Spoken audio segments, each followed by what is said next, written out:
안녕하세요. 베이킹 닥터 TV입니다. 이번 영상에서는 베이커리에서는 없어서는 안 될 슈크림에 관련된 재미있는 이야기를 알아보도록 할게요.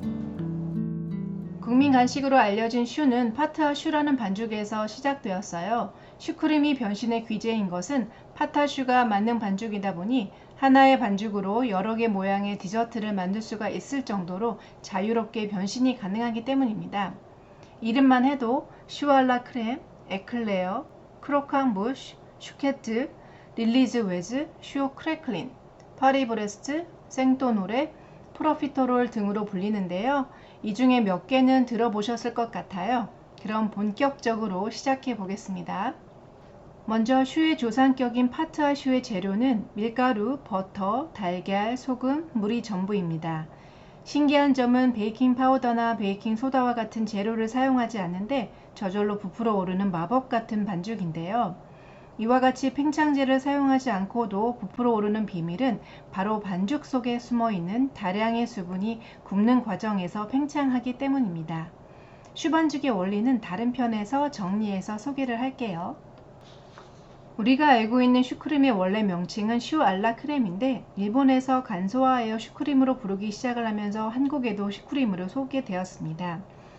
슈는 프랑스어로는 양배추란 뜻으로 구워진 모양이 마치 양배추를 닮았다고 해서 붙여진 이름인데요. 짤주머니를 사용하지 않고 반죽을 숟가락으로 떠서 팬에 구웠기 때문에 슈의 모양이 불규칙하게 구워진답니다. 예전 유럽에서는 양배추에서 아기가 태어난다라고 믿었고 이는 다산과 관련이 있는데요.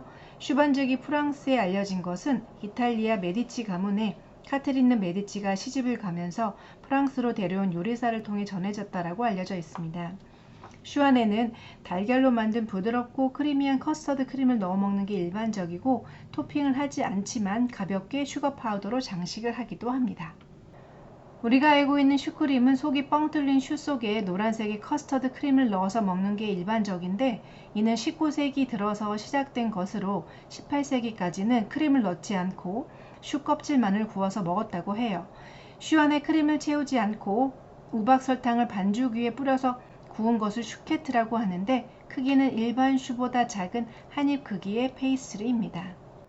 다음은 에클레어입니다. 에클레어는 천재 파티시에인 앙토난 카렘이 에클레어의 원형을 고안했다라고 하는데 이때는 데세르라고 불렀습니다. 잘게 다진 아몬드 위에 슈반죽을 손가락 모양으로 짜서 굽고 폰당과 카라멜로 윗면을 코팅을 했습니다.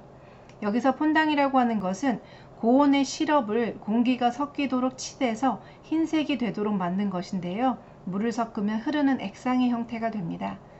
우리가 알고 있는 스타일의 에클레어는 1850년 리옹에서 시작이 되었고 초콜릿과 커피의 두 가지 플레이버가 기본이었어요.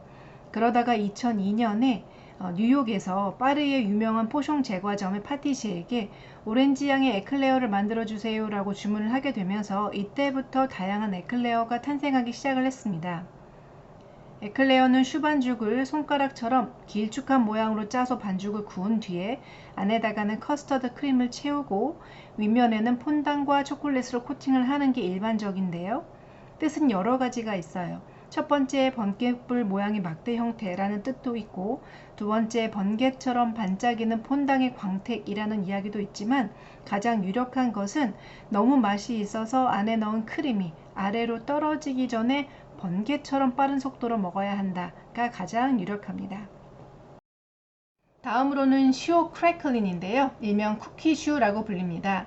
버터, 설탕, 밀가루로 만든 심플하고 간단한 쿠키 반죽을 크래클린이라고 불러요. 슈 반죽을 짠 뒤에 윗면에다가 바삭한 쿠키 반죽을 얹어서 굽는데요. 이렇게 쿠키 반죽을 얇게 밀어서 슈 반죽 위에 올리면 반죽이 익으면서 팽창하게 되고 저절로 크랙이 생기면서 먹음직스럽게 구워지게 됩니다. 그래서 결국 바삭한 윗면과 부드러운 슈를 동시에 맛볼 수 있는 일거양득의 효과가 있는데요. 가장 기본적인 바닐라 맛 외에도 녹차 맛, 초콜릿 맛, 커피 맛 등 다양한 맛의 쿠키슈가 개발되고 있습니다.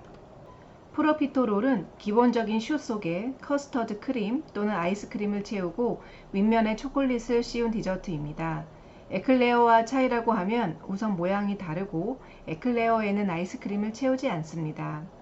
프로피터롤은 차갑게 먹으면 더 맛이 있고 슈 속에 초콜릿을 채울 수도 있는데 한국에서는 1981년 혜태제과에서 출시한 홈런볼이 선풍적인 인기를 끌고 있고요. 지금까지도 판매가 되고 있는 장수 아이템입니다. 다음으로는 릴리즈 웨즈인데요. 릴리즈 웨즈는 크기가 다른 두 개의 슈를 아래 위로 겹치고 겉면 전체를 초콜릿으로 코팅을 해서 수녀의 검은 옷을 연상시키도록 하였고 위쪽 슈에는 폰당으로 수녀의 두건을 표현을 하고 버터크림으로 흰 옷깃을 표현한 디저트입니다. 그래서 릴리즈 웨즈는 수녀의 모습을 닮은 과자라는 뜻을 갖고 있습니다. 화면에서 보시는 슈에서 수녀의 모습이 연상이 되실까요? 이번에는 크로캉부슈입니다. 크로캉부슈는 입속에서 바삭거리는 것이라는 뜻으로 설탕을 끓여 만든 카라멜 시럽을 슈크림 윗면에 발라 원뿔처럼 높게 쌓아 올려서 만드는데요. 역시나 앙토나 카렘이 고안한 것으로 이 디저트는 주로 웨딩이나 세례식 테이블 중앙에 장식을 하고 예식이 끝난 뒤 서로 나눠 먹는 것이 전통입니다. 다음으로 파리 브레스트인데요. 1910년 프랑스의 루이 듀랑이라는 파티시에가 1891년 파리시와 프랑스 북서부의 브레스트시 사이에 있었던 자전거 경주 대회를 기념하기 위해 부탁을 받고 만들었다라고 하는 탄생 배경을 가지고 있습니다. 슈반죽을 자전거 바퀴 모양으로 둥글게 링 모양으로 짜고 반죽 위에 아몬드 슬라이스를 뿌려서 구운 뒤에 그 안에 프랄린 크림을 넣어서 완성을 하는데요. 프랄린 크림은 카라멜 시럽을 입힌 견과류를 곱게 갈아서 크림 상태로 만든 것입니다. 듣기만 해도 견과류의 고소함이 연상이 되어서 맛이 없을 수 없는 디저트인데요. 완성되면 윗면에 슈가 파우더를 살짝 뿌리기도 합니다. 마지막으로 생토노레입니다. 생토노레는 두 가지 설을 가지고 있어요. 첫 번째는 제과제빵 장인들의 수호 성인인 성 오노레에게 헌정하는 과자라는 설과 두 번째는 1846년에 파리의 생토노레 거리에 가면 시부스트라고 하는 과자점이 있었는데 여기서 일하던 파티시에가 고안해서 붙여진 이름이다 라는 설이 있습니다. 퍼프 페이스리 반죽, 일명 엄마 손파의 반죽을 밀어서 원형으로 자른 뒤 굽고 슈크림을 구워서 윗면에 카라멜을 묻힌 뒤 이 퍼프 페이스리 반죽 가장자리로 둥글게 돌려서 올리고 가운데는 샹티 크림 또는 시부스트 크림을 채우는 디저트랍니다. 시부스트 크림은 커스터드 크림에 구름처럼 가벼운 머랭을 섞은 것으로 크림계의 귀족이라고 할 수 있어요. 여러분 어떠셨나요? 이렇게 슈크림은 크림, 토핑, 모양의 변화를 주어서 다양하게 불리는 만큼 많은 사람들에게 사랑받는 디저트임에는 틀림이 없습니다. 이번 영상을 정리를 하면 다음의 표와 같이 할 수가 있겠는데요. 슈 알라 크렘은 양배추 모양으로 크림을 넣은 것, 슈케트는 슈반죽에 우박 설탕에 토핑만을 얹어서 구운 것, 에클레어는 손가락 모양의 크림을 넣고 윗면을 코팅을 한 것, 크로캉부슈는 슈크림에 카라멜 코팅을 하고 탑처럼 높게 쌓은 것, 릴리즈 웨즈는 수녀의 모양을 연상시킨 슈이고 파리 브레스트는 자전거 바퀴 모양을 본따서 만든 슈 속에 프랄린 크림과 아몬드 토핑을 넣어서 완성한 것, 그리고 생토노레는 제과제빵의 수호 성인을 기리기 위해 탄생한 디저트입니다. 이번 영상은 슈의 다양한 명칭을 유래와 함께 살펴봤습니다. 이 영상이 여러분에게 도움이 되셨다면 좋아요, 구독, 알림 설정 해주세요. 여러분에게 도움이 되는 베이킹 컨텐츠로 찾아뵙겠습니다. 감사합니다.